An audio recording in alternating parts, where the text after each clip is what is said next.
Good morning. Thank you for tuning in to the Isak Clemens Show. I am your host, Mr. Clemens. Today is Sunday, April the 26th of 2026. This is episode number 19. If you'd like to contact the show, you may do so by emailing me at theisacclemensshow@gmail.com. It's the same spelling as the podcast itself. Please give the show a follow in the Rumble app and click on the notification button in the Rumble app so you don't miss a show. Today, I'm going to be going down the rabbit hole of the April 13th regular Board of County Commissioners meeting and the April 10th special meeting. And fair warning, a lot to cover, 2 meetings. I'm not going to hit every topic, but there's a lot of important things that we're discussing in these meetings, at least in my opinion. So we're going to be going into detail on a few things. I apologize, I'm a little late getting this podcast up. I was out of town on vacation, and I had the opportunity to go snowboarding in British Columbia with a company called CMH. That's Canadian Mountain Holidays. It's a heli-skiing operation, and I know this has nothing to do with local politics and such, but I feel like I'm a surrogate CMH sales representative. If you ever have the opportunity to go on a trip like this or with CMH, and they operate about, I think they have 10 different lodges that they operate out of.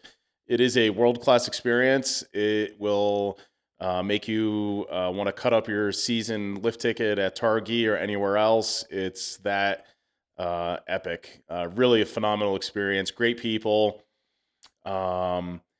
And the snow is great. You know, that's weather dependent, of course. We hit it good. Flying around a helicopter is an experience.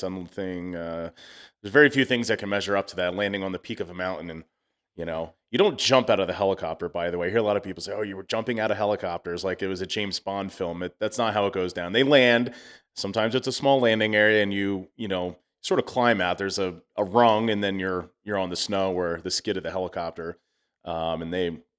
To become a guide in Canada and do this kind of work, it's a multi-year, 5 to 10 year effort by my estimation before you're allowed to be hired by a company and take clients out skiing in, what is their backcountry. The particular lodge that I went to, CMH Adamant's Lodge, it's up in the Selkirk Range, which is a sub-range of, or I guess it's in the Adamant's Range, which is a sub-range of the Selkirks, which is a sub-range of the Columbia Range. It's part of the Rocky Mountain chain.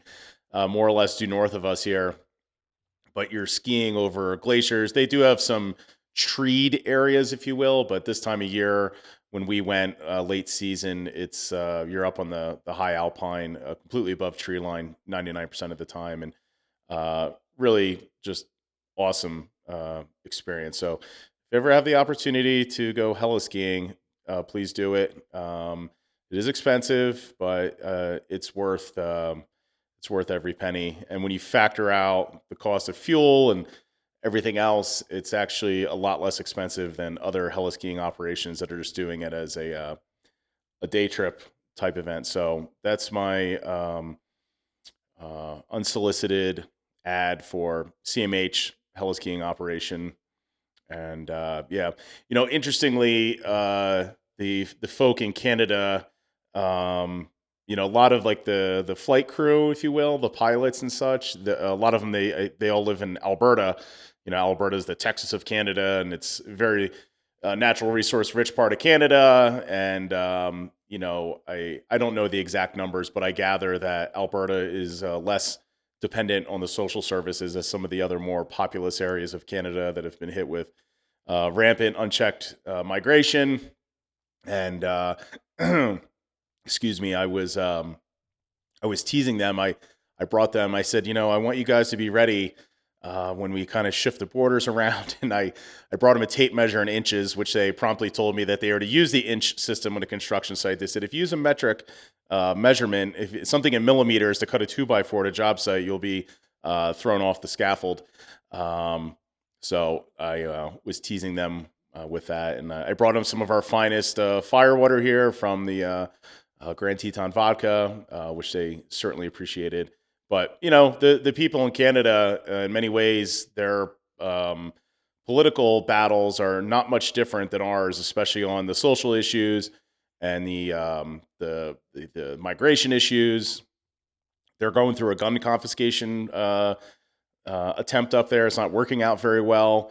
I mean, it's to the point where people are disassembling their firearms and hiding them in the wall cavities. That's a disgusting thought to even think about. And, we should never take for granted what we have here as a country and, never give up your weapons. We all know what typically comes after the weapons confiscation. Of course, the criminals are not going to be turning in their weapons. And it's not just the dreaded AR platform that they're trying to confiscate up there. It's I think anything other than like a single shot musket is what the Canadian government wants to get their hands on, um, which is just dreadful thought, disarming the population to the point where you can't defend yourself. So, anyway, I'm thankful to be a U.S. citizen, and even our healthcare system. I spoke with someone who I'm personal friends with up there, and if you think that the Canadian socialized healthcare system is, peaches and roses, you're lying to yourself. And I'm not saying that ours is the be all end all. It certainly has its flaws, but what's happening in Canada is not good. You shouldn't wait a year to go to a regular doctor visit, right? Anyway, on with the show. So this meeting, I'm going to talk about the county commissioner meeting first. That was regular meeting, Monday, April 13th. So we had it started out with open mic. Robert Boyles got up there and asked the commissioners to set up an ethics committee.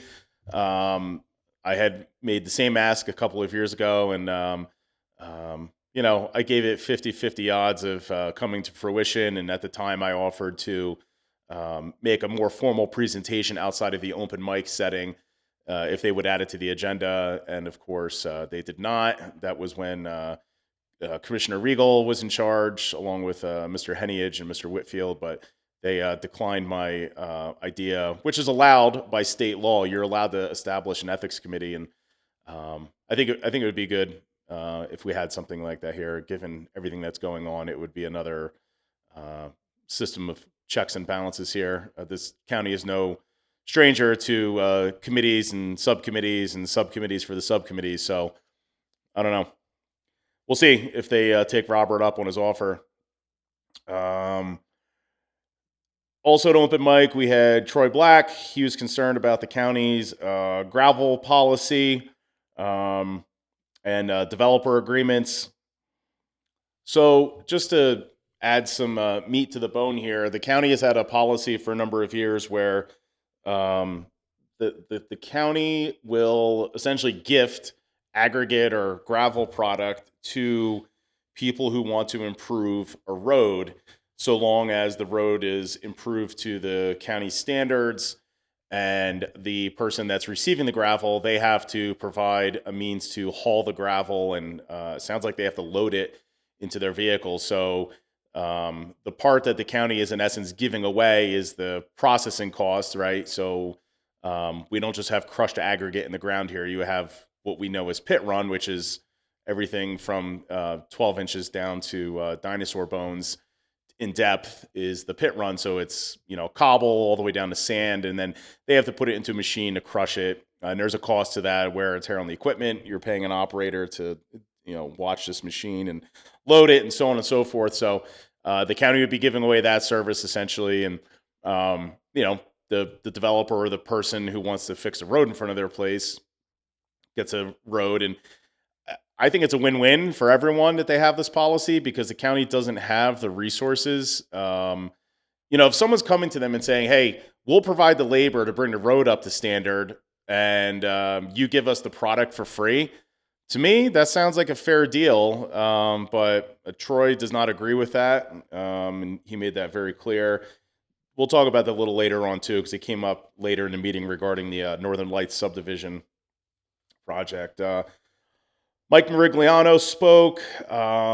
He has some concerns about the electric bikes on the bike path between Driggs and Victor. He lives down that way, he said. And, this e-bike thing has been fascinating to watch. 20 years ago, electric bikes sort of came on the scene, available to the mainstream population. And there's the pedal assist bikes, which just give you a little boost going up the hills. And now you have full-on electric motorcycles, essentially, that can do 60 miles an hour. And they're quiet. They kind of look like a bicycle. And I don't know what people's reasons are for using the bike path for their high-speed electric bicycles. But seems like every town has gone through this phase where we got to rein this in. Just because you're on an electric bicycle, you're not allowed to run stop signs. You can't run stop signs on a bicycle either. Stop signs are for everyone for a reason. And big cities have gone through this with the e-bike stuff, and whether it's people who don't have a driver's license, can't get a driver's license, have had it taken away. Maybe they just like the simplicity of an electric bike, whatever it is. So we'll see if the commissioners do anything with that. Maybe they'll put some signs up that says, they say you can't do 56 miles an hour on the bike path. Let's see. Here's something else too, just to reiterate this. The commissioners have been trying to weave this into the preamble to open mic, but just know that if you open mic is supposed to be where you're not supposed to talk about things at open mic that have an agenda item that day, especially something that has a public hearing, because public hearing is where you're legally allowed to make comments that are supposed to go into the calculus that the commissioners are going to make. So don't come speak at open mic and then come say the same things at the public hearing. It muddies the waters, and to whatever the applicant is or whatever the topic that's being discussed, it's really not fair to the people that have a public hearing if someone goes up at open mic and sort of mucks things up. And we've seen this in the last 6 months with quite a few projects, and the commissioners are supposed to be reading a blanket statement that basically says that, but in legalese. There was also some concern brought up about the concern of logos not being on county work vehicles. I'm not sure what the implication of that was. It almost seemed to me like there was some kind of accusation being sort of, laid out there that, something being done with a county vehicle that shouldn't have been done. And, had they had a logo on the vehicle, they wouldn't have been doing what they were doing. The person that gave those comments didn't really drill down on what the issue was, but there was some major heartburn about there not being logos on the county vehicles. So let's hope we get the logos on the county trucks and everyone can sleep well at night. Galen Hellier, I conflated the two names there, brought up some concerns about the amount of development going on in the county without the infrastructure to support that. She wants to slow down development basically by any means, and she's encouraging the county commissioners to somehow leverage the state to enter the chat and stop people from developing. She built a home up on top of the hill. This is all public record. There's nothing secretive here. She built a home on a very large tract of land, and now, like so many other people that build a home, they build a home and they want to kick the ladder out from underneath them and slam the gate shut and say, "Oh, no one else can build." And the kind of home I built and the location I built is the best way to do it, or whatever the circumstances are. That's a growing problem in Teton County, where people come in, they spike the ball or plant the flag, they build a house, and then they don't want anyone else to be able to do the same thing. That's wrong. If you, just as a PSA here, if you own a lot or a home and there's an empty lot across the street from you, and you're concerned that that property could change use and a home could be built on it or whatever, I would encourage you now to start find a qualified real estate agent. There's lots of them in Teton County, and start pursuing buying that property, or maybe get together with your neighbors and pool your resources and buy that property, maybe make it a park. I don't know what the solution is here, but just because you own a piece of property, that's exactly what that means, or you own the property. You don't own the lot next to you. I have some carve-outs for that, like with the Fall River project. I don't think Fall River should be granted permission for a special use permit for residential property to plop a substation on it, after the fact without any, mitigating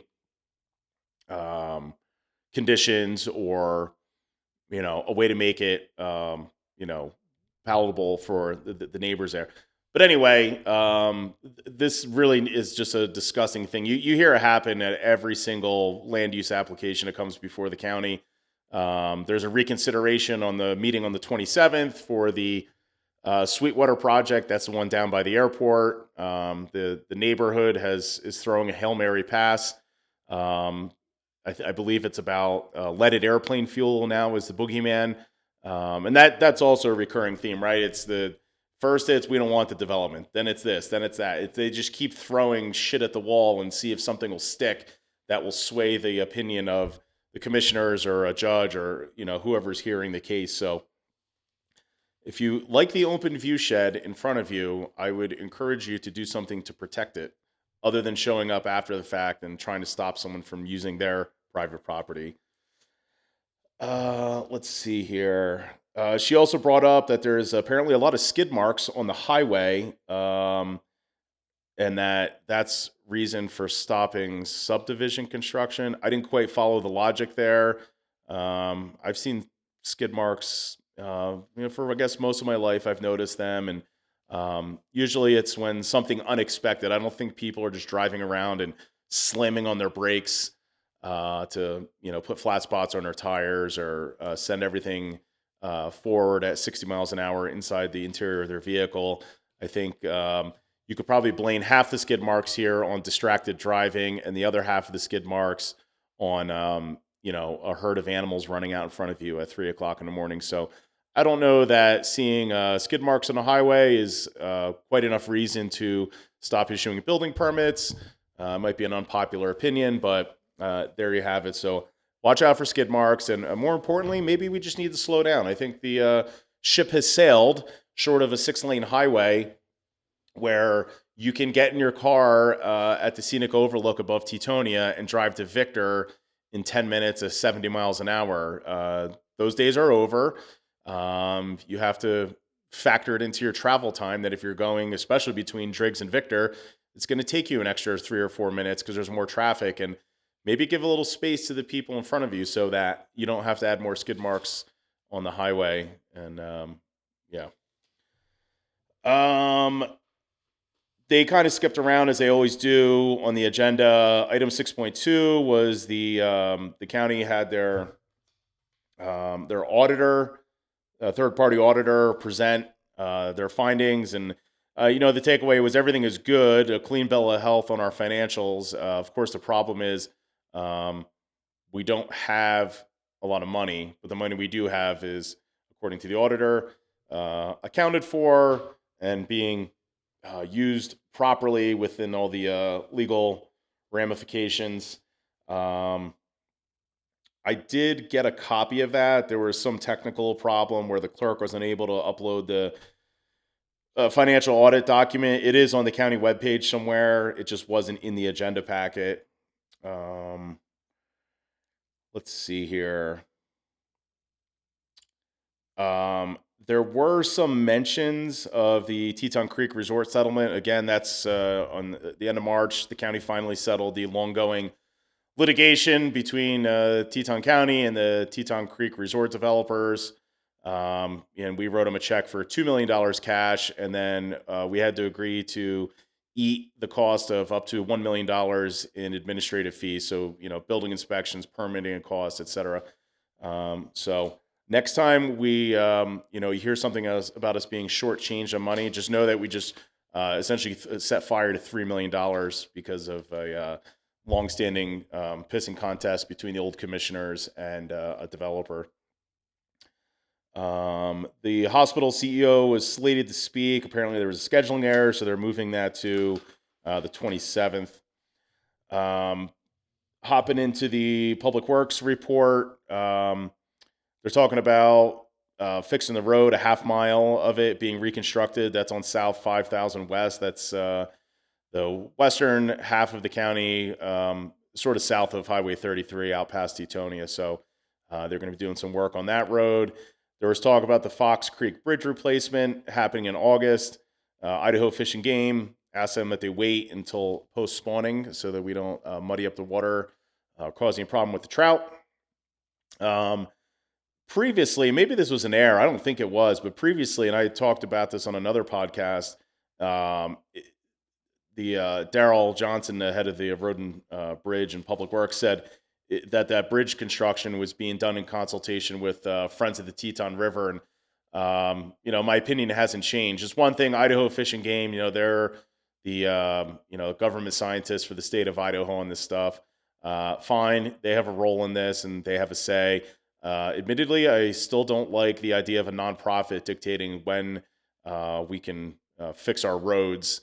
Nonprofits have their own lane, and I think sometimes there's a little bit of mission creep or bleed over, and so I don't like hearing that we're taking orders from Friends of the Teton River. I would say not everyone is in unison with what they do. If you ask around, you'll hear everything from "Oh my God, yes, can I write them another check?" to groans and grumbles about some of the things they do. Anyway,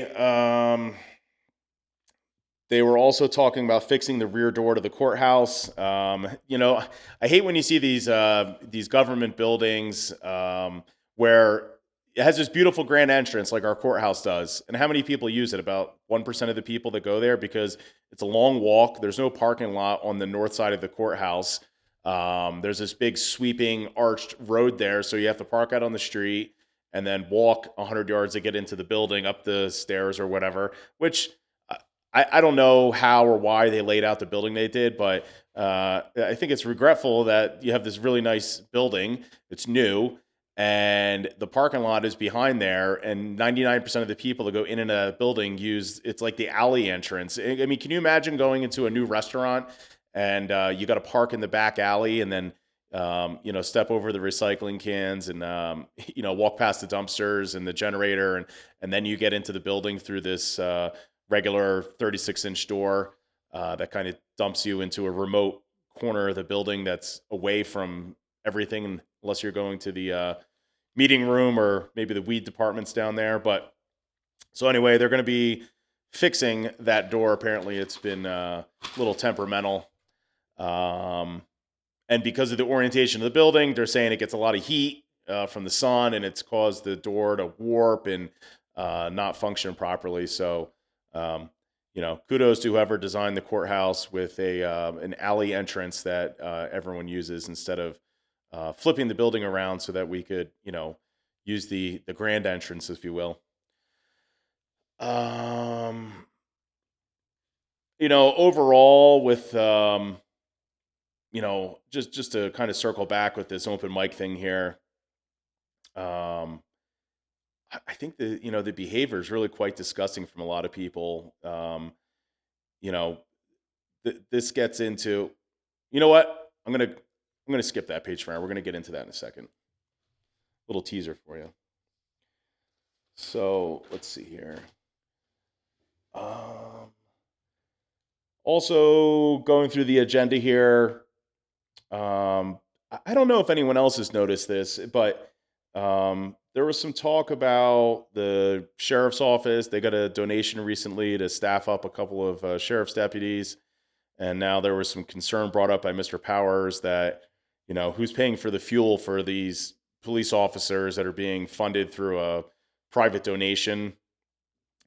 And then there was some talk later on about the fairgrounds getting a donation to build a proper bathroom facility. It's my understanding that unless you were in like the one little building there, they bring in porta potties for the rodeo and stuff, which is, porta potties are disgusting.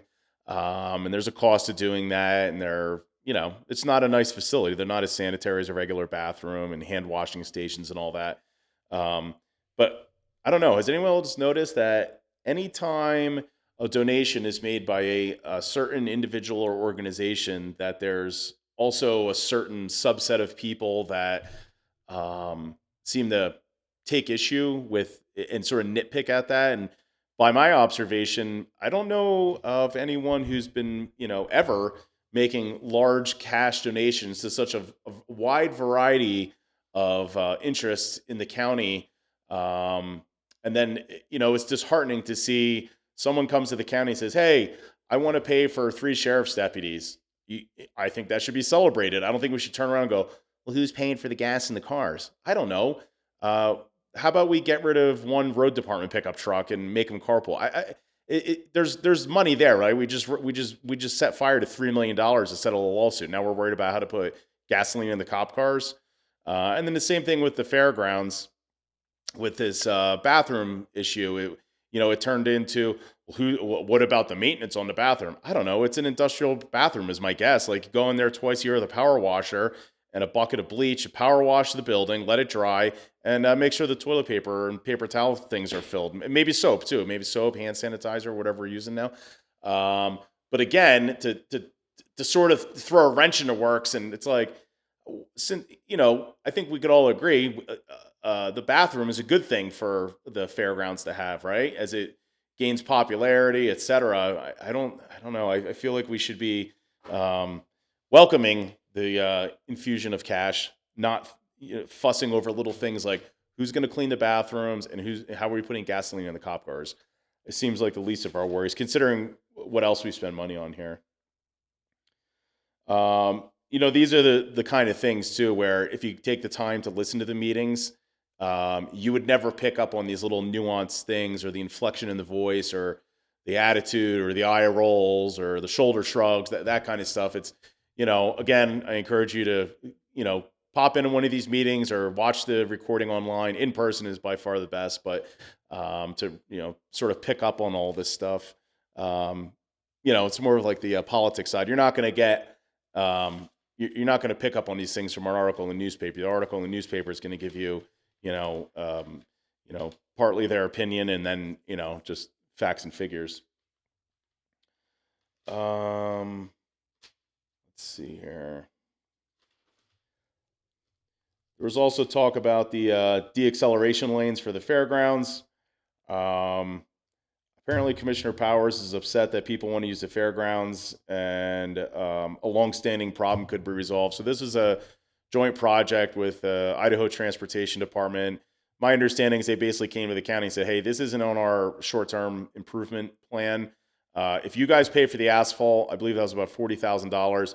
We'll take care of making the road wider and all the subgrade work that has to be done, and the lining, or whatever else goes into making that turning lane, because at finite periods of time, Friday night before the rodeo gets kicked off, there's a steady stream of traffic converging onto the fairgrounds. That's already a really weird, tight, poorly marked turn there, in my opinion, anyway.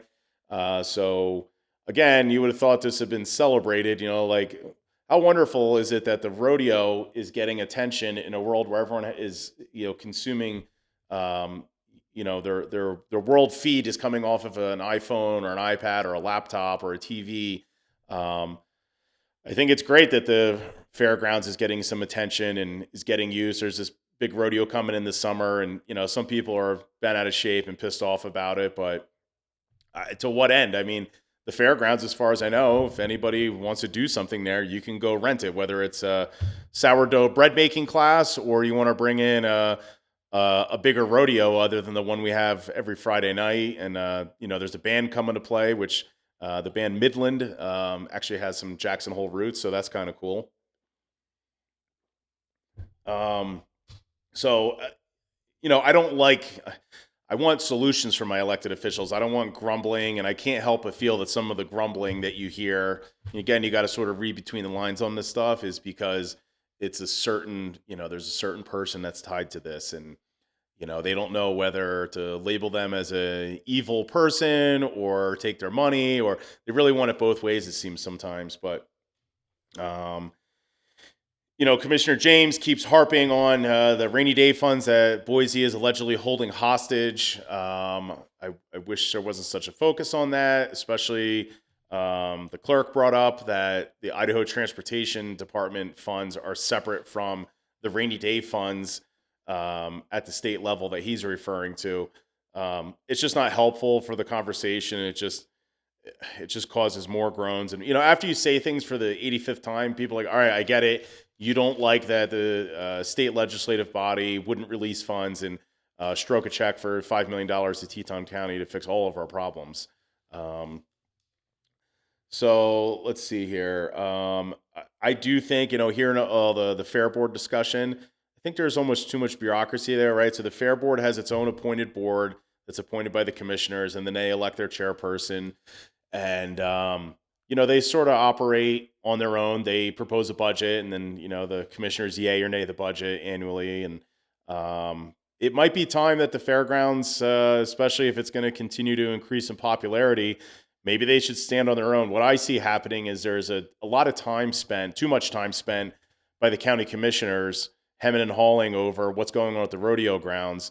And I believe it's Commissioner James. He's like sort of the liaison between the fair board and the commissioners. And some of the other commissioners seem like they're in the dark about things, which that's their own fault if they feel left in the dark. The meetings are open to everyone, or the recordings or the meeting minutes or whatever. So maybe it's time, as the county grows, the interest in the fairgrounds grows. Maybe it's time that they stand on their own and cut ties with the county. I mean, we have this recreation district now that just popped up out of the clear blue sky. They're operating completely on their own with their own budget, their own executive director, all that stuff. My understanding is that the fairgrounds used to operate that way until sometime in the 80s, and they got rid of that separate taxing district. Maybe it's time to investigate that and bring that back. And I personally think it'd be cool. We got the ski joring thing now. They got this other rodeo coming in with the concert this summer. I think that's a good thing. Again, anything that gets people, out in the wild, if you will, and away from being trapped by their electronics. I think that's a great thing. All right. So then we get into the Northern Lights reconsideration of the reconsideration. So this project has been going on, I think, for 17 and a half years. It's had no less than 89 public meetings. I'm exaggerating, but not by that much. So, the bottom line, this is my takeaway, having watched this for the last few years. The neighbors that live up there on 7,000 and 1750, they're pissed. They don't want a subdivision built near them, anywhere near them, in front of them, next to them, behind them, sharing a road with them, a county road that is. And, this is what I started to say before, and I switched gears, but I'd have a lot more respect for the people that live up there if they just turn around and, at public comment periods or open mic, instead of saying, well, the dust and the roads and this and that, I'd have a lot more respect if they just got up there and said, you know what? F you, we don't want a subdivision here, and we're going to do everything we can in our power to stop it. At least you'd know what you're dealing with, right? Because right now, they keep throwing out different ideas, and I think it's kind of settled now. It's just an ever-moving goalpost, and you never know, like, what is it that you're actually looking for here, And I feel like it's Tony and Ann Campbell that own this property. They're, longtime family roots here in the valley, and they want to develop this. I believe it's 80 acres of property, or maybe it's 2 80-acre parcels. I'm not sure what. But anyway, they want to put 17 homes on there, and the neighbors have fought them tooth and nail since the word go on this. Now, mind you, I would encourage you, I'll give you a second, pull out your phone here, right? Open your favorite mapping software, either Google, or if you want to geek out on the map stuff and make a small investment, I would check out OnX Maps. So the OnX Hunt app was sort of the original iteration of this, and now OnX has half a dozen different mapping programs, whether it's for off-road vehicle use or skiing or hiking. But anyway, if you pull up the map here, look at North 1750 West, and then look at 7,000 that sort of runs east and west. That's North 7,000 West. Browse through there, look at where people live. If you use OnX and you pay for the premium one, you can click on every parcel. If you buy like the elite package, I think it's $100 a year, but you can click on every parcel, pull up the tax address or their mailing address for that parcel, see what the people's name are or LLC that it's registered in. And it's quite fascinating to see who gets up and speaks at these public hearings and open mic about these things. Then you sort of peel back the onion a little bit and see, well, where did they come from? What did they do? Oh, look what they're doing in their yard. And then they have the nerve to come and complain about someone that wants to put 17 residential lots, God forbid, near them, behind them, across the street from them. The term was NIMBY, right? Not my backyard. Now I think it needs to be NIMFY, right? Not in my front yard. Just flipping through my notes here on this. So I thought this was interesting. At the Northern Lights reconsideration hearing on the 13th of April, Galen Helliers stands up there and says, she's very upset about the condition of the road in front of her place. So if you're not familiar, go out to the north of Teutonia where like the Ramel Valley Pack operation is, and there's that like crooked dogleg road that only goats, dirt bikes, and two people ever use that road. Because if you come from the east, there's easier access that's more sane and easier to navigate in the winter. But she has this doomsday scenario that she built the house up there. Now people are driving apparently by the thousands of vehicles a day, and I'm exaggerating, and they're tearing the road up, and apparently it's her road. I'm kidding, it's a county road, and she doesn't want the traffic up there, and especially if they put 17 homes down below her. She thinks people are going to come up past her house and go down the crooked dogleg road. No one's using that road. The road is garbage. It's like an 18% grade. I think it'd be good if the county just abandoned the road and shut it down. Anyway, I thought it was funny. She made a comment during public hearing about how she has 12 vehicles registered at that house, meaning she's paying like a lot of money into the state slush fund for roads and bridges and stuff, which I don't know. Out of your Idaho vehicle registration is pretty affordable. It's like a drop in the bucket, and like you're probably, for every vehicle you register, you probably get a 6-inch by 6-inch square of concrete on I-84 near Cuna or something. It's not going right back into the road in front of your house. But she says she has 12 cars registered there, and then she went on to say that the cars aren't all here and they're with family members that live out of state. And I'm like, so here you are at a public hearing. I'm like, I don't know that I would be saying that. I think that's actually illegal to have your vehicles registered in a state that you don't live in, right? I think most states, if the vehicle is registered in Idaho and it never leaves Idaho, it's like, your second home vehicle, fine. But if you register your vehicles in Idaho because it's $62 a year, and then you're taking the vehicle to, say, California, where the vehicle registration is, I don't know, $800 a year, I think that's called skirting the system. And I just as another public service announcement, I don't think I would be divulging these things in some effort to curry favor or sympathy at a public meeting.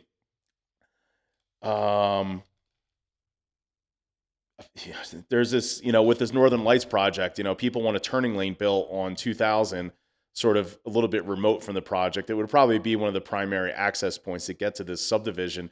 And they want a turning lane. I'm like, a turning lane for 17 cars? I'm like, or 17 homes? I'm like, I don't know how much traffic 17 houses are like.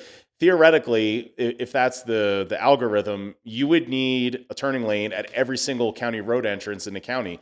I mean, look at some of the other major thoroughfares that don't have turning lanes. Like, how about 5,000 that runs east and west just south of Hatch's Corner? There's no turning lane there. That'd be a great place for a turning lane. There's probably, I don't know, 150 homes back there when you include all the side streets.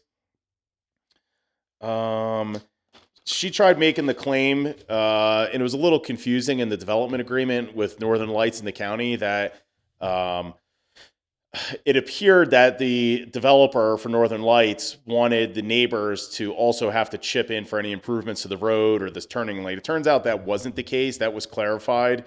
This could have been an email instead of a public hearing and a reconsideration and all this pissing and moaning. What it was the Campbell family, the developers, they wanted to make sure that let's say they're going to put the 17 lots up there. And with the potential to add 17 accessory dwelling units, so 34 total units over time, they wanted to make sure that they weren't paying for the entire turning lane and that it was factored in that, hey, there's other people using it up here. So let's just say for even numbers, there's 100 homes up here and we're contributing to 34 of them. We'll pay for 34 shares of a turning lane and the road improvements. We're not paying for the whole thing for everyone using that turning lane. So, that was it sounds like the language was confusing in the development agreement, and instead it blows up into this big, brouhaha. The way the code is written right now, it states that only new development in the future would have to pay for improvements to the road. So in other words, like Fall River has a similar agreement. If I put a power line in and then someone taps into the mile long power line that I paid for, and within 5 years, if they want to add on to that power line, they have to contribute and pay me back essentially.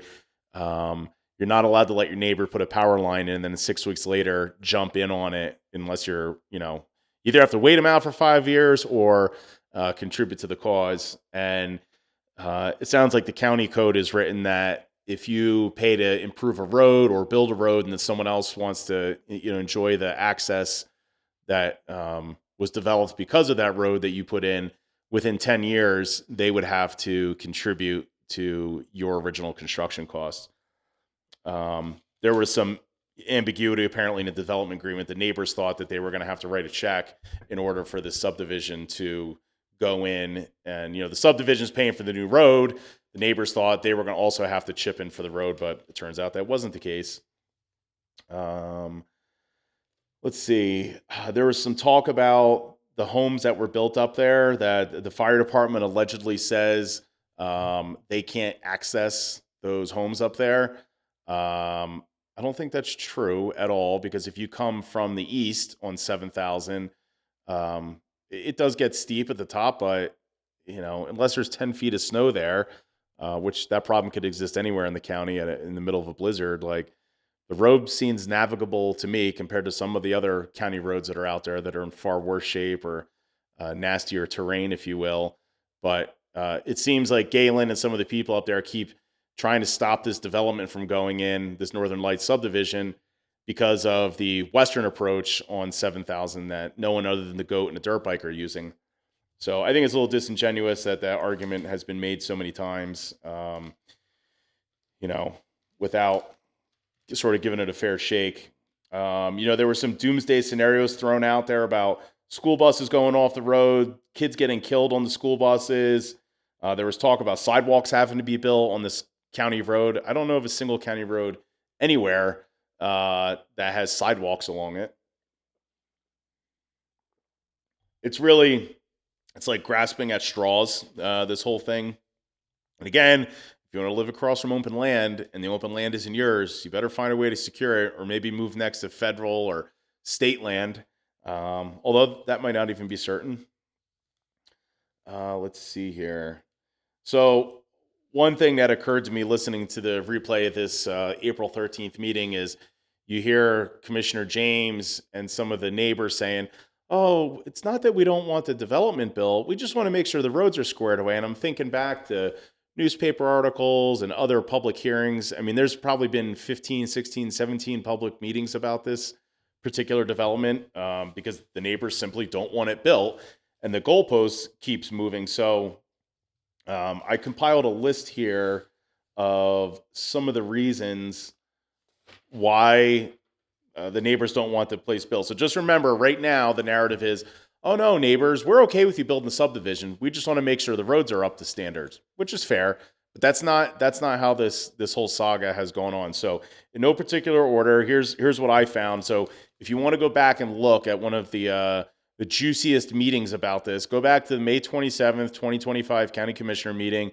And about halfway through that meeting, pull up the part where the Northern Lights public hearing was, and you'll hear all the neighbors give their names and their addresses and lay out chapter and verse what their gripe is about these people developing their property. So we started out with the natural resource study. If I recall, the natural resource study for this property said that it was unremarkable farmland where there had been some historic grazing and ag production and cultivating of the land, and there was possibly a grouse lek or a nest on the property, but it's a piece of open farmland like grass. The natural resource study, this wasn't like a prime wetland habitat or a river going through it or whatever.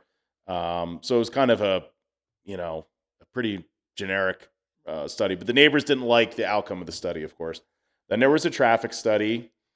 We talked about the grouse. There was the septic system issue, the amount of domestic wells. It was a big game migration corridor. Of Of course, the roads. We got into the fractured bedrock, construction traffic, the number of lots, the birds, Spring Creek, cutthroat trout, dust from the road, construction equipment being used on the road, the conservation easement that's nearby, the density. This project was put forth under the old land use code, which is perfectly legal. The elk. The county gave gravel to some people, but now they don't want to let anyone else use it. And that just to touch on that gravel policy real quick, the county's had a policy where the county may give gravel away to people. They don't have to. They're not obligated to. They may. So Galen said at the May 27th meeting that she was given gravel by the county, and then she had to pay a contractor to move it around and fix the road or whatever. So she got free gravel. But now some of the neighbors down there, her and Troy Black, they don't want the county to give gravel to the Campbell family to fix 4/10 of 1 mile of road. I think it was estimated to be like $25,000 worth of gravel. And Commissioner Powers said, well, they're going to make $3 or $4 million off this project, so they should have to buy the gravel. I don't know if those numbers are true. It seems like a stretch to me. I think people often misunderstand how much money, at the end of the day, when all the bills are settled, how much a developer makes on property. It's not as much as you think it is, especially in this area with all the bureaucracy involved. Back to the list of reasons why they can't build this thing up there. Lighting and dark sky compliance, infrastructure, issues with water treatment, the septic system, the fragile rural character. 7,000, or also known as P Hill Road, has been scapegoated in this. The scenery, the cumulative impact of septic systems and narrow roads, the peaceful neighborhoods, traffic accidents on 33. They don't want the accessory dwelling units, sandhill cranes, insufficient studies, views of the hillside from the highway. Oh, here was one of my favorite. A gentleman by the name of Ben Broly, I think I'm pronouncing that correct. He has a home up on top of the hill that you can see from Victor. I'm not kidding about that. According to the tax address, he lives in Tacoma, Washington. According to Google, it's an Airbnb or short-term rental property up there, so he doesn't even live there, right? It's his second or third home. And his big concern was property values. It was going to impact his property value if some people built down the road from him. So that just kind of gives you an overview of some of the excuses. So as of April 13th, the neighbors are all standing up there, the ones that are still sticking around for these meetings and saying, oh no, it's just we want the roads up to standard. That is not true. That's bullshit, quite frankly. Go back, watch the videos, read the newspaper articles. They threw everything they could at this. Again, I'd have a lot of respect for the people that live up there if they said, you know what? F you, I don't want you to build here, and I'm going to do anything I can and to stand in your way. Now, I would also encourage you, right? Go take a drive up 1750. I think it's one of the nicest roads in the county as far as being maintained. It's flat, it's not chewed up, etc. It's narrow in some points. It's over Spring Creek. There's a tight turn up there. It'd be difficult, if not impossible, to put guardrails in, but such is life. Not every road in the world gets a guardrail on it. People were talking about having to move over when the UPS truck's driving down the road. I'm like, well, hell, there's a lot of places you have to do that. Such is life. You live on a county road. I think it disgusts me that people build a house in a given location and then they think they somehow inherited exclusive rights to that county road downstream from them and that no one else can use it. It doesn't work that way. I don't know what people think when they build in certain locations. It's like they're like the castle on the hill now, but so you can see we've entered this ugly, disgusting time in Teton County where people that move here from California, wherever else they come from, they get here, they kick the ladder out from underneath them, they spike the ball, plant the flag, however you want to say it. They're all allowed to have homes. Go look at the homes along 1750. They're all above Spring Creek. You could spit from their backyard into the creek itself. There was a gentleman, the Weber family, I believe, he said in the May 27th meeting that it was, basically obscene that the Campbell family was going to build 500 feet from Spring Creek. So, go take a drive up there and see where his family's building a house. I think it's 6.5 inches from Spring Creek.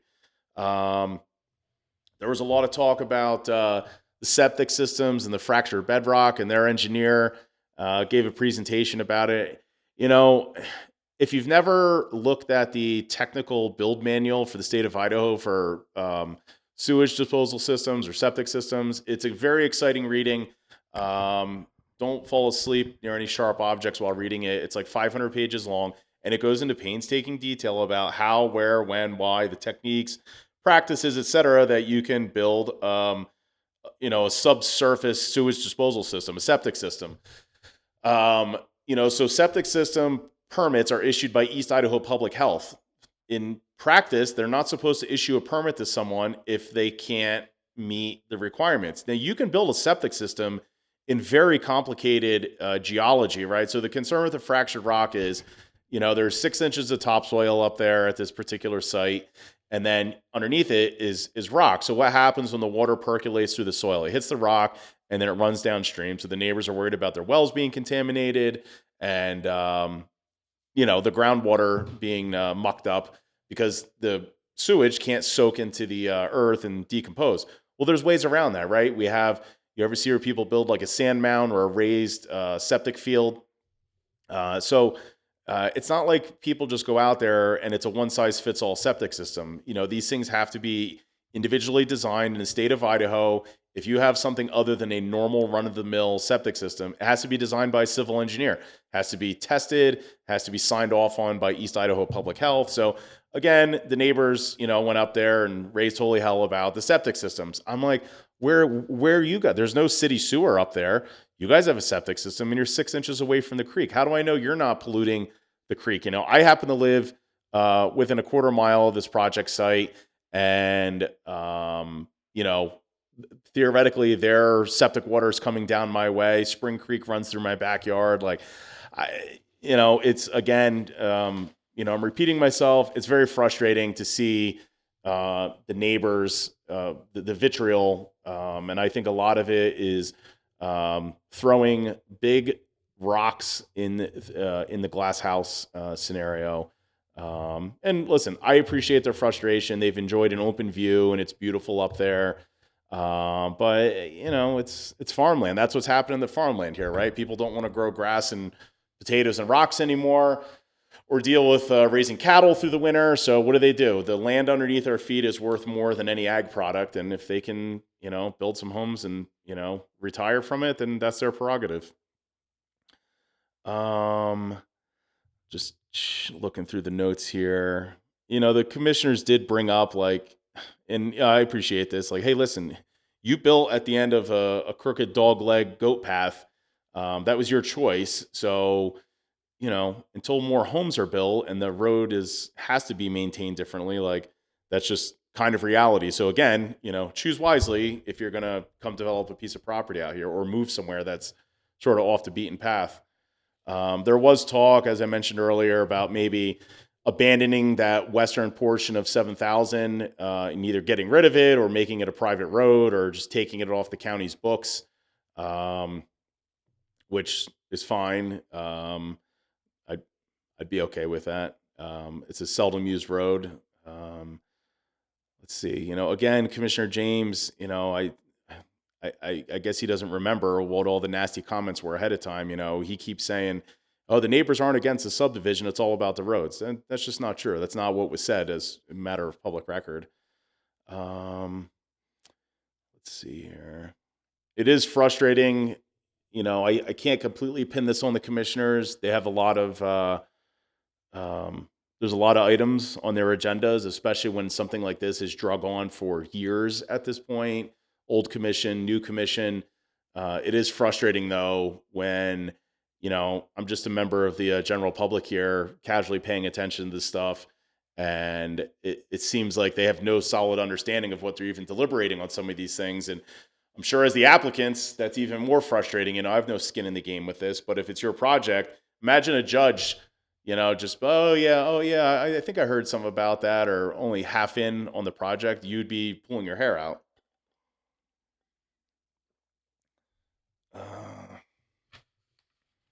So when it was all said and done, the commissioners did hear the reconsideration. They voted 2-1 to change the final plat. So now the Northern Lights developer will have to pay for their own gravel to fix the portion of the 0.4 of a mile on $7,000, and they'll have to pay for a proportionate share of a turning lane off the highway. So all said and done, a very small amount of money in the grand scheme of things. The unfortunate part is they have tortured this family for I think about 4 years now on this project. They were one of the original families that got jammed up with the dreaded wildlife map overlay situation. Let's see here. When this was all said and done, and I understand why they wanted to do that, the commissioners let the attorney representing some of the disgruntled neighbors come and speak again afterwards, almost like, "Is there anything else we can do for you?" And they, Commissioner Wolf said as much, but listen, if that's not part of the playbook, why? That's what you would do if it was a family, right? And it's not a public meeting or a quasi judicial environment or a government entity. I don't like when they make special exceptions, and it's an effort to be polite and sort of let them have the final word. And but if you watch the video, you'll see the attorney Ryan Poole for the Campbell family throwing his hands up in the air, like, what the f. Let's see here.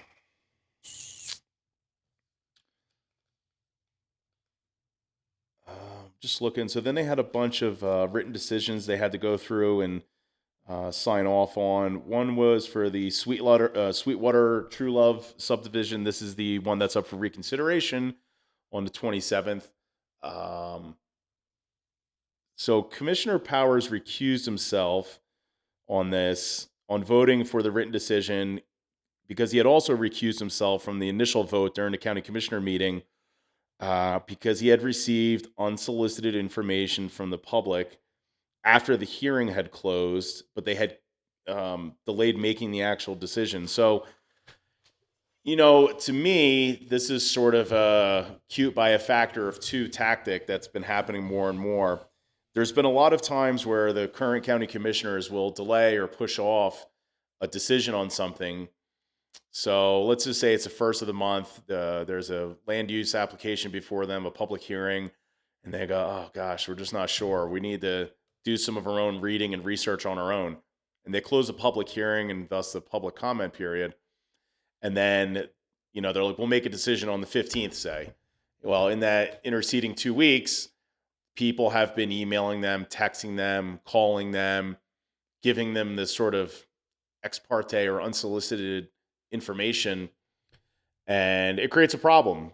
I think politically, like this case, Mr. Powers said, "Oh gosh, I received information about the airplane fuel and this and that, and I just can't unsee this. I can't unring the bell on that." And he stepped aside and said, "I'm not going to vote on this." So now that knocks a commissioner out of the voting.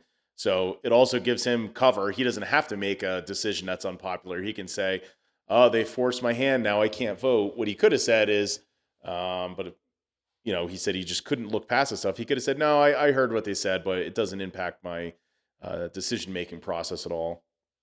So it sort of gives him an off-ramp for a political lightning rod subdivision. And then, it puts it on the two Republican commissioners, Commissioner Wolf and Commissioner James, then voted in favor of this. So now, the political game is they can turn and say, "Oh, I didn't vote for that." And well, it's like, well, you didn't vote for it because it's not, you didn't vote against it. You didn't vote at all because someone, how do I know that wasn't a setup, that someone, "Hey, send me a message," and then I'll have to divulge it. You sent me a message, and I just can't unsee these things. I mean, who the hell knows what goes on, at the coffee shop upstairs at Brolum's, or I guess Idaho for some of these people. But you just, this is the grimy game of politics. But either way, been seeing this more and more with, the delayed decision making, which is detrimental to the entire process and just, makes the waters very murky. On a very positive note, agenda item 9.1 from this April 13th meeting, the IT department is finally has heard the cries through the commissioners and otherwise, and they're going to be testing all the audio visual equipment with a third-party vendor in the commissioner's meeting room. and upgrading if necessary. The commissioners green lighted replacing or fixing the equipment. Some of the biggest things that I've seen are sort of housekeeping matters, in the sense that sometimes the commissioners or whoever's speaking, they don't speak into the microphone. They're lean back in their chair and you can't hear them. You could hear them if you're sitting in the room, just proximity, their voice without any amplification. But if you're listening to the recording, or say you have a hearing impairment and you're relying on them to speak into the microphone for some kind of voice to text translation or transcription service, it's detrimental if you can't hear them. Maybe it's a violation of the ADA, statutes. But either way, they're going to get that stuff fixed, and I think it's shameful. And I've certainly raised concerns about this. That my entire podcast studio here is, I think, under $1,000. So how could Isaac have $1,000 podcast set up, but the county, who just set fire to $3 million, can't get some basic audio visual stuff squared away? I think some of it too is as simple. You need a little sign that says, "Hey, speak into the microphone." Pretend you're at Burger King in 1987, barking out Whopper orders or whatever. So hopefully that gets resolved. In the commissioner's report, they talked about, Commissioner Powers talked about this Senate Bill 1326A, as in amended. This is a private property trespassing rule that was put into effect. So it basically gets rid of the open field doctrine. I think more or less before it was kind of nilly-willy, like, oh, it's just an open field. I can just go out there. No one owns that property, or there's no buildings on it. So this Idaho law sort of clears that up, reinforces the Fourth Amendment, and makes it like, hey, the Fourth Amendment's not just a suggestion, that's a real thing. So it bans entering private property by government entities. So hopefully now we don't have to worry about the Teton County, Idaho building or code enforcement department just going out and helping themselves to people's private property, and then lying about it and getting caught, and then nothing happens, and they're still all working here like nothing ever happened. Shame, shame, shame. I would have fired everyone that was involved with that, but I'm not in charge. So I think basically what it allows them now is they're allowed to knock on the door once if there's a building, and beyond that, they would need a warrant, permission from the property owner, or there's always some exceptions, like the building's on fire, or there's an oil well that's sprung up from the ground, an emergency kind of stuff. But they're not allowed to just go out on a self-guided field trip and traipse around your property looking for problems. Idaho Fish and Game, I believe, was opposed to this because now, let's say there's public land and they're pursuing some kind of poaching case, say, and the public land borders some private land.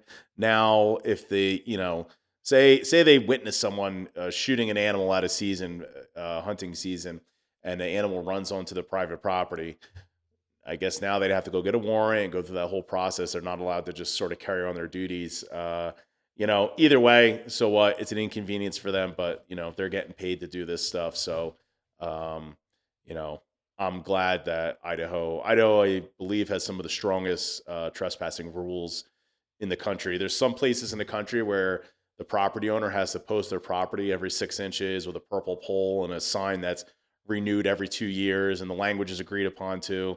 Idaho, it's on the person that's out on the self-guided field trip to know where they are and whether they're trespassing or not. There's a few exceptions, like if your property backs up to public land and there's no fence line or obvious delineation between the properties, the people that have the private land that backs up to, say, national forest, they're supposed to post their property if they're worried about trespassing. And, in that case, it makes sense. The federal government doesn't have the resources to go out and delineate or mark with a fence or signs what is probably millions of miles of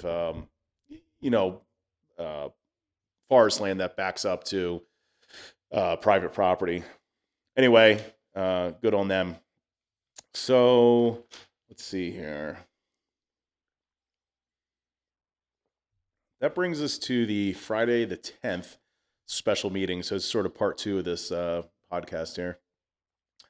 So these special meetings, I'm not a huge fan of them. I feel like they're used a little bit too much. Sometimes it seems it's a convenience for the commissioners, or sometimes it's necessary. Um, Things pop up that are critical timelines or deadlines that would otherwise be missed. But nonetheless, they had this special meeting on the 10th. These special meetings are kind of like a surprise storm that sneaks up. And sometimes the storm is a foot of nice, fresh snow. And if you ski, that's good for you. Sometimes these special meetings get snuck in there. I think they only need 48 hours notice, and they're not part of the regular commissioners meeting. And sometimes the things they talk about are very consequential or influential, or important decisions are being made. And um, this one was a very important one, in my opinion. So this one was more in the like a sneak up thunderstorm with hail, lightning, and a tornado in it. So one of the things they talked about was the Spud Drive-In project. This has been getting tossed around ever since the windstorm blew the theater screen down. Um, I believe it's MD Nursery owns it, and along with, I think, the Moose Creek Ranch enterprise has an interest in this. But either way, my understanding is they want to bring back the movie theater in the traditional sense, but they also want to add proper bathroom facilities, maybe a little snack bar. I think there's even talk about either employee housing, or um, they were going to have some kind of like glamping trailers there, maybe to sort of generate more revenue on the property. So the issue at hand is now that they would be doing more than a 51% renovation of the property with the storm and the additional upgrades, um, the traffic and the access onto the highway and the zoning. There's no zoning carve out right now for a drive-in movie theater in Teton County. That property was sort of grandfathered in when the new land use code came in a few years ago. So they're going to talk about this on the April 27th meeting. It's tomorrow. So I think that's one of the few things in the county that has universal support, is to get the Spud reopened. Let's see. They were talking about the Family Land Division Amendment at this special meeting. That was, let's see here. It kind of skipped around a little bit on this agenda. So that was item 2.3 on that agenda. And I think when it's all said and done, they came to no resolution. The state is trying to do some stuff. And basically, the issue at heart here is, how do you keep people that were born and raised or have been longtime residents of Teton Valley? Now they have a flock of their own, children, et cetera. How do you keep them here? Because it's so expensive to live here. And if they say they have 40 acres of property and they're out in the county land and the minimum lot size is 35 acres, how, how can we set it up so that they can carve off, say, an acre for their offspring or sibling or whoever it is, someone in the family, presumably, without making them go through this super arduous, expensive, and complicated subdivision process, and have a lot size that's basically out of compliance? I mean, this is like the ultimate Pandora's box. Who qualifies? How long do you have to be here? Do you have to be third generation? Can you be first generation, but you've lived here 20 years and now, husband and wife are having kids? So the state's trying to resolve this, and then Teton County, I think it can be solved locally. It's going to be this will be an interesting one to follow. I think there's going to be a lot of hooting and hollering on this. Commissioner James does not want private property owners to be able to break off land for like short-term rental use.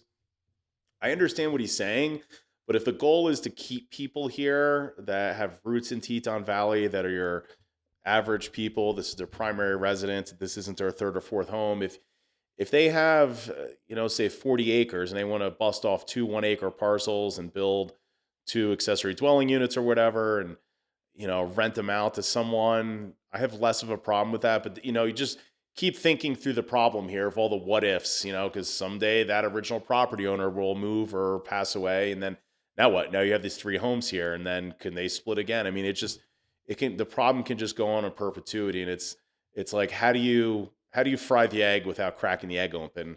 I don't know what the solution is to this. I think it's great that they're talking about it. It definitely is a problem, because the next generation or two here, unless they hit the lottery, go to school and become a doctor and open a practice here, or somehow gather such wealth that they can um, afford to stay here, this community, the demographics of this community will continue to change where it's only ultra wealthy people that can afford to buy property, live here, pay the ever increasing tax burden.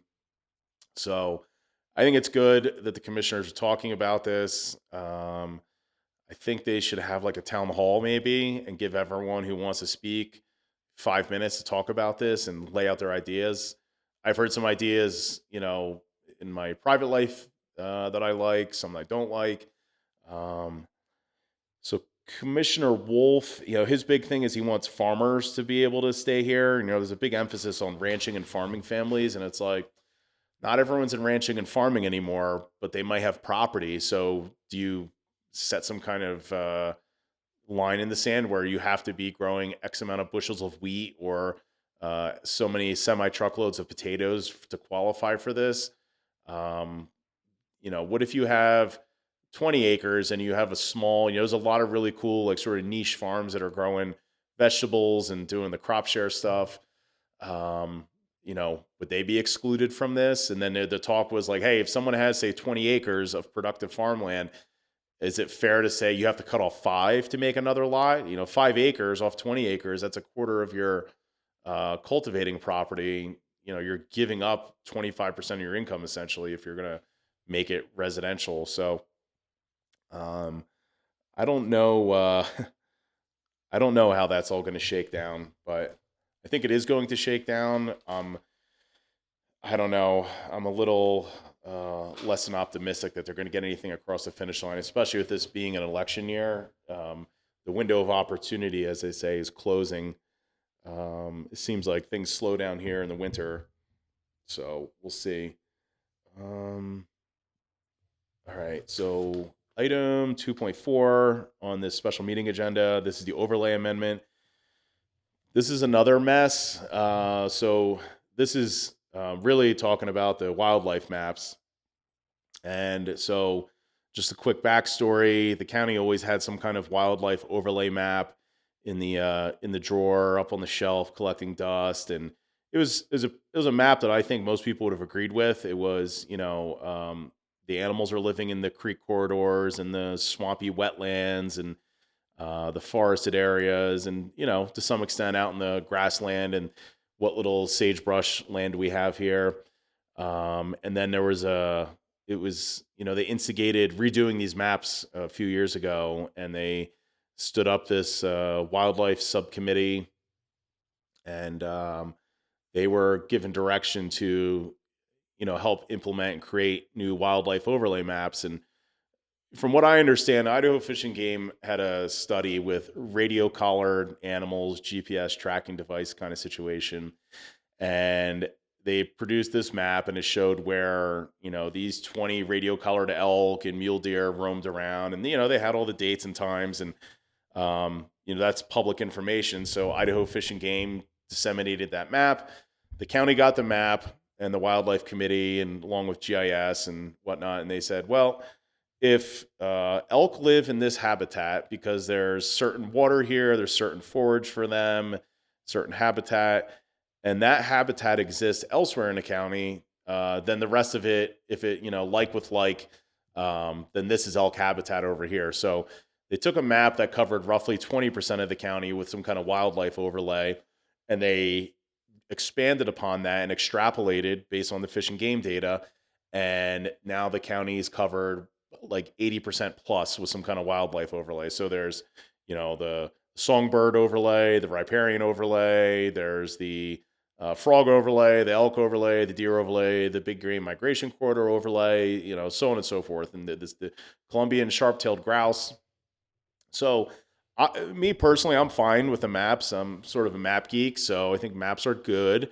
It's nice to know these things. I don't know how accurate the map is that they came up with, because Idaho Fish and Game, just as a matter of policy, they don't get involved with what you should do with these maps. They have their own interests in tracking animals and study the biology and the population stuff, and they use some of this data to determine harvest limits for hunting season, et cetera. Idaho Fish and Game isn't telling Teton County where people can and can't build. So it's fine with me if you have the map. It's what are you doing with the maps, right? And my personal belief is the maps were set up and expanded upon under the last regime as a way to limit or hamper growth. And you'd have to fact check me on this. The code language and the policy on this basically says like these maps can't limit density or change anything. But what I have seen is, you have you say you buy a piece of property, or you buy 40 acres of property, and it's in the big game migration corridor and the songbird corridor or overlay on the map. You go to apply for building permits. The county's going to say, well, because you're in this area, according to these maps, you have to have a technical consulting study done on this property to really drill down and find out, and sort of take this broad brush view and really find out what's unique about your property. So you pay a consultant a few $1,000s, and they this is a private contractor now, and it can only be one of the private contractors that's on the county's list, and it's on a rotation, and this whole rigmarole. It's a separate issue, and then the consultant comes up with this study, and they say, here's this wildlife, show and tell for your property, and then the county looks at it and they go, oh my God, you can't put your house here, you can't put your house there. Now, bear in mind, Army Corps of Engineers has certain parameters. You can't build in the wetlands or the water areas. The county already has code that says you have to have a certain setback off of the wetland unless you get a variance. There's certainly, you can't cut the trees down if there's a bald eagle nesting in it. There's so many other government protections with these things. This is just another layer of stuff. And then what happens is your project finally gets in front of the planning department or the commissioners, perhaps, depending on what the land use application is. And they go, they almost like trying to twist your arm into, well, we don't want you to build here. We don't want you to build there. We don't want you to do this. We don't want you to do that. It's just another tactic to, in my opinion, just inhibit people's, private property development rights. I think a better solution would be the county says, listen, if you're in the songbird habitat, don't cut the trees down. If you're in the, the grass stepland habitat or whatever, let's preserve some of it as wild space. And unless you have a water right now in Idaho, you can't irrigate 20 acres of lawn anymore. Before you could irrigate up to a half acre. Now you can't do that. And if with a new well, new domestic well, you have to have a water right aside from your domestic well to water. So some of that stuff's going to self-correct. Again, we have the Army Corps of Engineers. You can't build in the wetland, unless you have a permit to alter or disturb the wetland, and those have really tight restrictions on them. So there's already a lot of guardrails in place. The county, the last regime felt they wanted more restriction on this stuff, and they wanted to be able to, in my opinion, put the screws to certain people and leverage these maps. And then I think the only one that was winning on the whole thing was the contractors doing the studies. And these studies are only good for so long. It's not like you do a study in the year 2000 and it's good in 2026. I think they're good for 5 years maybe. And then if you want to do more work on your property or put a shed or whatever, you might have to do another study. So I think there's a bit of a racket, but the commissioners at this special meeting, when talking about these overlays, they were down the rabbit hole on, well, let's just go back to the old maps. And I'm like, I don't know, going back to the old maps is politically smart, because the opposition is going to turn around and say, oh, these nasty Republican commissioners, they got rid of the maps. They have no care for the wildlife. And, I don't think that's true, but that's what they're going to say. So my vote would be keep the maps as they are and just drill down on what are we doing with the maps. Instead of people having to go out and do another expensive study for their property, say, listen, if you're in this area, these are the things we're going to ask you to do. Maybe have an off-ramp. Say the county has a checklist. You have to adhere to this checklist, or you can go and do a study on your own and sort of prove us wrong. The Army Corps of Engineers with the wetland stuff has sort of the same procedure.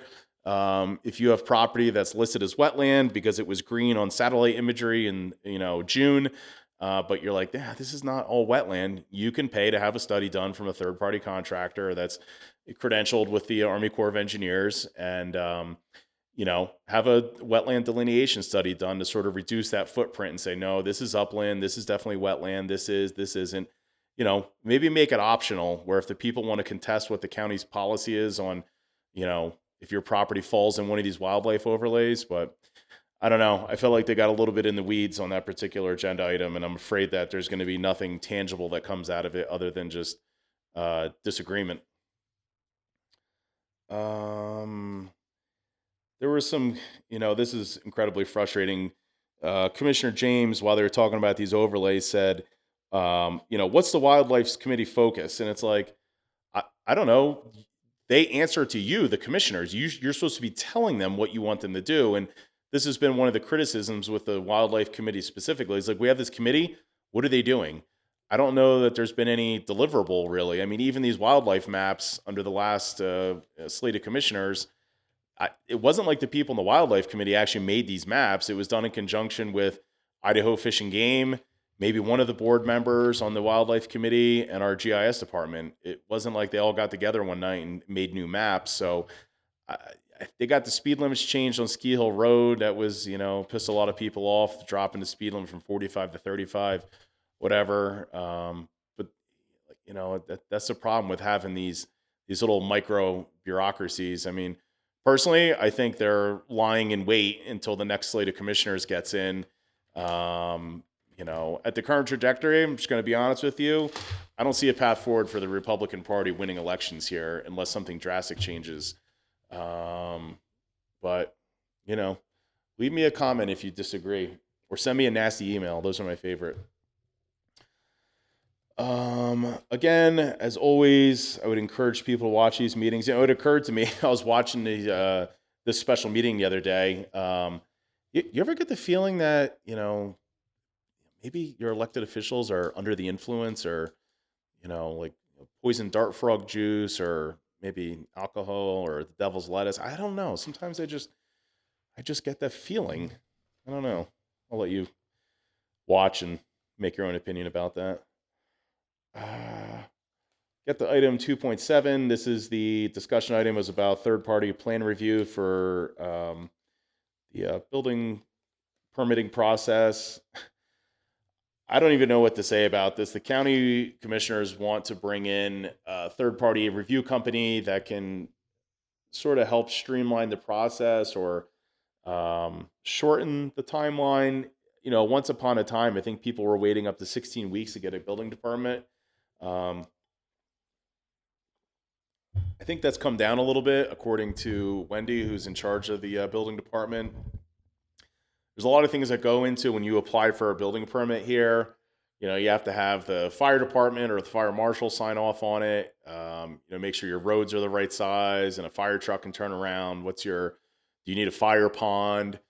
And then you got the public works department has to issue an erosion and grading permit. Make sure you're not dumping sediment into the rivers.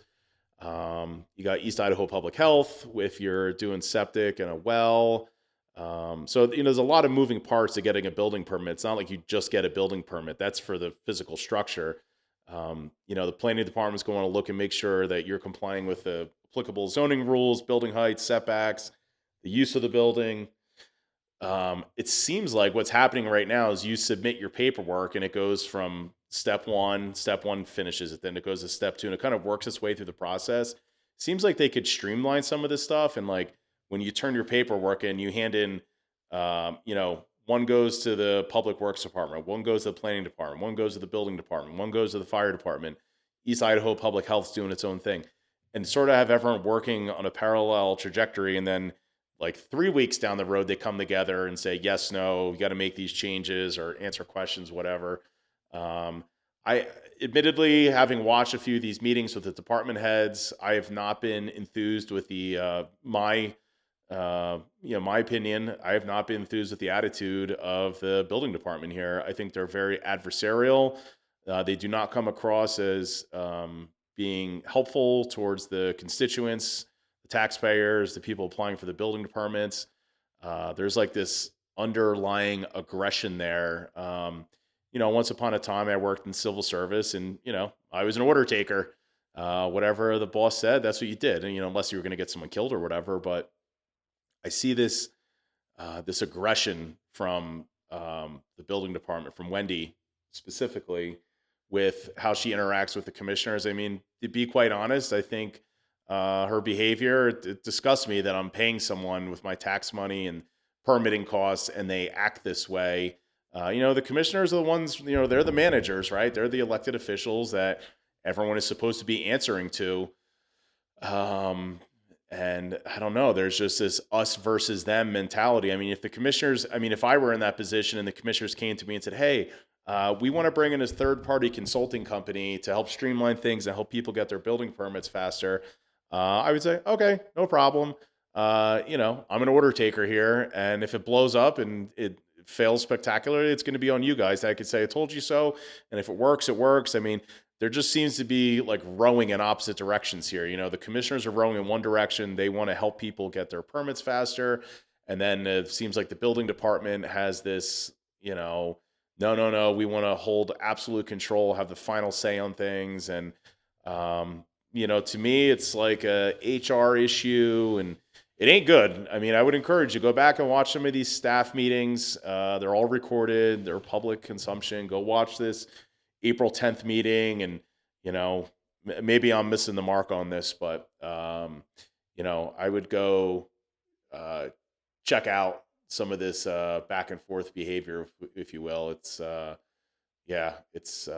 ain't pretty to watch, and unfortunately, I think the only people losing are the people applying for building permits or the constituents, if you will. I think this is the last item here. So this one is item 2.9 on the agenda. This is the waste collection franchise agreement. It was a work session. So RAD, they have a franchise agreement with the county that they're sort of the sole source provider for solid waste hauling and handling in the county. And I looked into this a little bit, and it appears, that's perfectly acceptable by state statute. And I think there's good reason behind it, right? If you're hauling trash, you want to make sure that the person hauling it isn't just like throwing trash in the back of a Ford Ranger with a tarp on it and dumping it in, the reservoir or whatever. So there's some licensing, and they're handling hazardous materials, and there's heavy equipment, and what are you doing with the trash and where are you dumping it, so on and so forth. So I can appreciate the necessity also for a vendor to get set up in a particular jurisdiction or municipality. There's a substantial investment in equipment and, employees and all that good stuff that comes along with running a business. But the county's been, thankfully, in my opinion, given some pushback to RAD on two specific things, because RAD basically wants this exclusive contract to do all the hauling. And one of the issues Commissioner Powers brought up is dumpsters for hauling off from construction sites or clean outs, demolition work, etc. And right now, RAD has, basically no one else can bring dumpsters into Teton County and then, haul trash around, is my understanding. And Commissioner Powers, again, I think correctly so, states that at this meeting that, say you have a street and it has 7 houses on it. You don't want 7 different garbage companies, each going to one of those 7 homes on one street every week. You would have 7 garbage trucks up and down the road to just pick up household trash. And, it's wear and tear on the roads. It's more trucks, it's more noise, it's more pollution, more dust, etc. So it seems to be consensus that this exclusive contract, let's let that stand for, for picking up regular household trash. But then apparently there's the construction side of it. And personally, I've dealt with this. I wanted a dumpster last year, and I wanted a 40-yard dumpster, which I think is a pretty standard container size other places in the world. And RAD doesn't have 40-yard dumpsters. I don't know if that's a function of they don't have the equipment to haul it or they just don't have them. So the biggest container they have is a 30-yard container. So I said, I'll take one of those. Well, we don't have any available. Okay, so now you have the exclusive contract for hauling construction debris here in dumpsters. You don't have 40-yard dumpsters. You have 30-yard dumpsters, but you have none that are available. So now what? Oh, we'll give you a 20-yard dumpster. Okay, and what if I go over the 20 yards? Will you cover the fees, the hauling fees on the second container? Well, no, we won't do that. To me, that's a little bit, market manipulation, if you will, where, um, you know, one company is saying, oh, we have the exclusive contract here. Now you can't call someone from Sugar City or Rexburg or whoever to give you a 40-yard dumpster and only haul it once. I have a problem with that. So I hope the commissioners can get that hammered out in the agreement that if RAD is not going to doesn't have the means to provide either larger containers or enough of the 30-yard containers or whatever it is, that they um, can sort of get that straightened out. And I wouldn't mind having some competition. Competition is good for the consumer. Like when when Home Depot builds, I like when Lowe's builds across the street from them. When Walmart goes in, I like that another grocery store builds next to them. It's good for the consumers, and they don't have you by the reproductive organs, so to speak. The other issue they came up with this exclusivity contract was the issue of scrap metal. I don't know. Apparently, someone wanted to set up a business doing like property cleanup with, I guess knocking on doors and offering to haul off derelict vehicles or tractors or whatever's laying around people's properties. And the county didn't feel comfortable issuing them a business license to do that for fear of conflicting with this exclusive contract with RAD. Now, RAD turned around at this meeting and said, well, we don't necessarily have a problem with that because we're not in the business of like physically picking up trash off the ground and putting it in a dumpster. They want the ability to drop the dumpster off to you, and then you would have to pay. So scrap metal is a little different, right? Because it's a commodity and it has some value. So if you're paying to have a dumpster delivered to your property, and then you're paying a fee per ton to dump the scrap metal into the pile out at the transfer station, and then RAD or the county, whoever, can turn around and sell it for a profit, and you get nothing in return for it. Whereas if you have, like, say, Pacific Recycling come and drop a container off for you, and yes, you have to pay for the transport cost, but if you fill the dumpster up with copper and aluminum, you might have a $30,000 dumpster worth of material in there. And you should, in my opinion, you should be able to take your junk and get some money for it. And right now, it's the way it's set up is if you take scrap metal to the county transfer station, you're paying to put it in their pile, and then they're turning around and selling it. And it sounds like Rad wants to hang on to that. If I understood them correctly, there's a lot of back and forth at this work session. There's 4 different people talking from the Rad side, if you will, and then you have the 3 commissioners. Um, Rad lets that material pile up, and then when the market's good, they can turn around and sell it at a profit and help cover other costs. Well, it's like my attitude is if you're operating at a loss and you're counting the scrap metal to sort of offset your losses for, say, household trash removal or tire removal, why not just charge more for, do we got to add another 50 cents per tire and another dollar per ton for household trash? Let's do that rather than letting the scrap metal one fester. Or better yet, the transfer station is sort of a middleman operation. You're not going to a scrapyard. Our closest scrapyards are in St. Anthony and Idaho Falls. Let people bring their scrap metal here, sort of incentivize them to clean up if they have junk laying around, and pay them for the scrap metal. All of the codes in the county provide for, sort of coming down on people for running junkyards in their backyard. So I think if we, and it, part of the problem is, well, where am I going to get rid of it? I have to pay to get rid of it. If the county was handing out money, scrap steel, you don't get that much money for. If you get it's not a lot. It's like, I don't know, a penny a pound, 10 cents a pound. It's dismal for scrap steel or light iron or metal is steel pipe. The money is in aluminum, copper, some of the other exotics, brass. Anyway, maybe there's a way the county can incentivize people to clean up, pay people, sort of split the difference of what they would get if they drove it all the way to Idaho Falls. Hey, bring it to the transfer station. We'll give you half of what they're getting, and then there's still some profit to be made on the other side when Rad or whoever hauls it off after they got a big enough accumulation. So we'll see how that all shakes down. Essentially, Rad has this like no bid agreement right now, and the county just keeps renewing their sole source provider contract. So it's good to be Rad, but at some point we have to balance what's good for the the people that are used in the landfill here, right? So Commissioner Powers sort of, was pushing pretty hard on that, which I certainly appreciate, and we'll see if we can get some resolution on that going forward. So that's sort of my overview. Not as long as I had thought. Hour and 35 minutes, it says here on the timer.